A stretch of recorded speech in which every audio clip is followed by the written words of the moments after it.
మన పురాణాల్లో కథల్లో ఋషుల గురించి వింటూనే ఉంటాం కదా. వాళ్ళు అడవుల్లోకి వెళ్ళి సంవత్సరాలు తరబడి కఠోరమైన తపస్సు చేసి అద్భుతమైన శక్తులు సంపాదించారని. అసలు ఈ తపస్సు అంటే ఏంటి? నిజంగా ఒంటికాలిమీద నిలబడితే శక్తులొచ్చేస్తాయా? లేకపోతే దాని వెనుక మనకు తెలియని ఏదో లోతైన అర్థం దాగి ఉందా?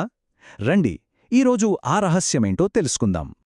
ఈరోజు మనం ఏం చూడబోతున్నామంటే, ముందుగా తపస్సు గురించున్న ఓ పెద్ద అపోహ గురించి మాట్లాడుకుందాం. తర్వాత దాని అసలైన అర్థమేంటో చూద్దాం. ఆ తర్వాత తపస్సు చేయడానికున్న 3 మార్గాలేంటి, వాటిని మన ఈ రోజు లైఫ్లో ఎలా అప్లై చేసుకోవచ్చు, అండ్ ఫైనలీ ఇదంతా చేయడం వల్ల వచ్చే రిజల్ట్ ఏంటి, వీటన్నింటి గురించి మాట్లాడుకుందాం. సరే, మొదలు పెడదాం. తపస్సు అనగానే మనందరికీ మైండ్లో ఒక ఇమేజ్ వస్తుంది కదా. ముందుగా దాని గురించే మాట్లాడుకుందాం. కాని ఒక్క విషయం, ఆ ఇమేజ్ మనల్ని తప్పుదారి పట్టించే ఛాన్స్ కూడా ఉంది. ఏంటా ఇమేజ్? ఎవరో ఒక ఋషి దట్టమైన అడవిలో ఒంటికాలిమీద నిలబడి ఎండకెండుతూ వానకి తడుస్తూ ఘోరమైన తపస్సు చేస్తున్నట్టు. సినిమాల్లో కథల్లో మనం ఇదే చూశాం. అయితే నిజంగా ఇలా ఒంటిని కష్టపెట్టుకోవడం వల్లే వాళ్లకు ఆ శక్తులు, ఆ దైవత్వం వచ్చాయంటారా? అసలు కథ ఇక్కడే మొదలవుతుంది. ఎందుకంటే వాస్తవం దీనికి చాలా భిన్నంగా ఉంటుంది. సో ఈ అపోహలన్నింటినీ ఒక క్షణం పక్కన పెట్టి తపస్సు అసలు సిసలైన అర్థమేంటో చూద్దాం. సీక్రెట్ అంతా ఇక్కడే ఉంది. సంస్కృతంలో తప్ అనే మూలపదం ఉంది. దానికర్థమేంటంటే వేడి చేయడం లేదా శుద్ధి చేయడం. సింపుల్గా చెప్పాలంటే మనల్ని మనం ప్యూరిఫై చేసుకోవడం, మనలో ఉన్న ఎనర్జీని పెంచుకోవడం, అంతేగాని శరీరాన్ని హింసించుకోవడం కాదు. సో తపస్సు అనేది బయట చేసేది కాదు, అది పూర్తిగా లోపల మన అంతరంగంలో జరిగే ఒక ప్రయాణం. అయితే ఈ శుద్ధి, ఈ ప్యూరిఫికేషన్ దేనికి? అది కేవలం ఒక్కదానికి సంబంధించింది కాదు. శరీరం, మనస్సు, ఇంకా ఆత్మ, ఈ మూడింటినీ క్లీన్ చేసే ఒక కంప్లీట్ ప్రాసెస్ ఇది. ఆలోచించండి, ఋషులు గెలిచింది బయటున్న రాక్షసుల మీద కాదు, తమ లోపలే ఉన్న కోపం, ఆశ, అసూయలాంటి శత్రుల మీద. ఎందుకంటే అసలైన యుద్ధం జరిగేది, అసలైన విజయం సాధించాల్సింది మన లోపలే కదా. మరి ఈ లోపల ఉన్న శుద్ధిని సాధించడం ఎలా? దానికేమైనా దారి ఉందా? ఖచ్చితంగా ఉంది. నిజానికి చాలా సింపుల్గా ఉండే 3 మార్గాలు ఉన్నాయి. వీటిని ఎవరు కావాలన్నా ఫాలో అవ్వచ్చు. ఈ 3 ఒకదానికొకటి కనెక్ట్ అయి ఉంటాయి. అవేంటంటే, 1 శరీర తపస్సు, అంటే బాడీకి సంబంధించింది. 2 మనస్సు తపస్సు, అంటే మన మైండ్కి సంబంధించింది. ఇక 3 వాక్కు తపస్సు, అంటే మన మాటలకు సంబంధించింది. సరే, ఇప్పుడు వీటి గురించి ఒక్కొక్కటిగా డీటెయిల్డ్గా చూద్దాం.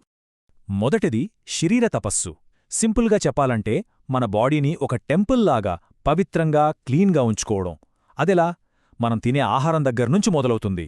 అంటే మంచి సాత్విక ఆహారం తీసుకోవడం, ఒక డిసిప్లిన్డ్ లైఫ్ స్టైల్, యోగా చేయడం, ఇవన్నీ కూడా బాడీ తపస్సు కిందికే వస్తాయి. మీకు తెలుసా, మనం రోజూ పొద్దున్నే చేసే సూర్య నమస్కారాలు కూడా ఒక రకమైన గొప్ప తపస్సే. ఇక రెండోది మనస్సు తపస్సు. ఇది కొంచెం ఛాలెంజింగ్గా అనిపించచ్చు, కానీ అన్నిటికన్నా ముఖ్యమైనది ఇదే.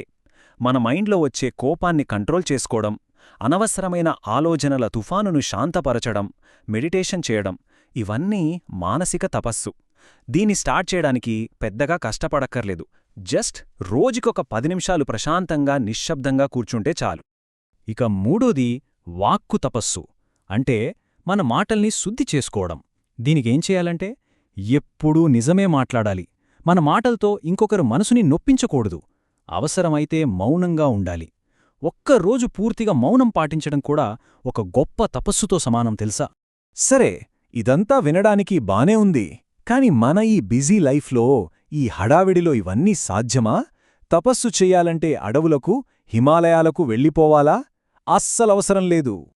చూడండి, కాలం మారినట్టే తపస్సు చేసే విధానం కూడా మారింది. ఒకప్పుడు అడవిలో ఏకాంతంగా ఉండటమే తపస్సు.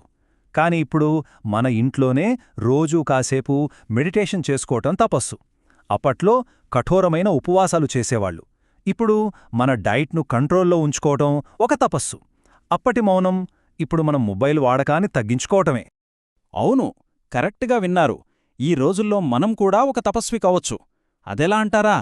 మొబైల్ ఫోన్ వాడకాన్ని కాస్త తగ్గించడం, మనం ఏం తింటున్నామో చూసుకోవడం, రోజూ కాసేపు ధ్యానం చేయడం, మంచి ఆలోచనలు చేయడం, ఇవే ఇవే మన కాలపు తపస్సులు. సరే, ఇవన్నీ బాగానే ఉన్నాయి.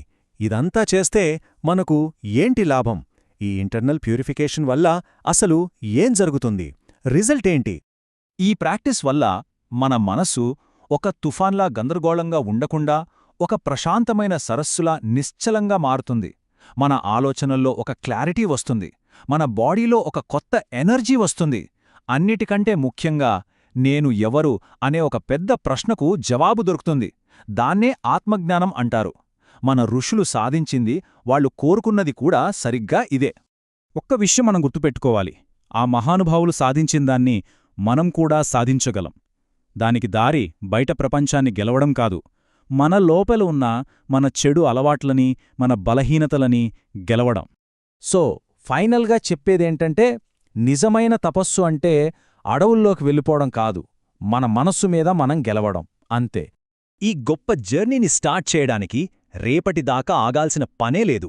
ఈరోజే, ఇప్పుడే ఏదో ఒక చిన్న మార్పుతో మొదలుపెట్టచ్చు. గుర్తుంచుకోండి, చిన్న చిన్న అడుగులే పెద్ద పెద్ద విజయాలకు దారితీస్తాయి. మరి మన ప్రయాణం ఎప్పుడు మొదలవుతుంది? ఆలోచించండి.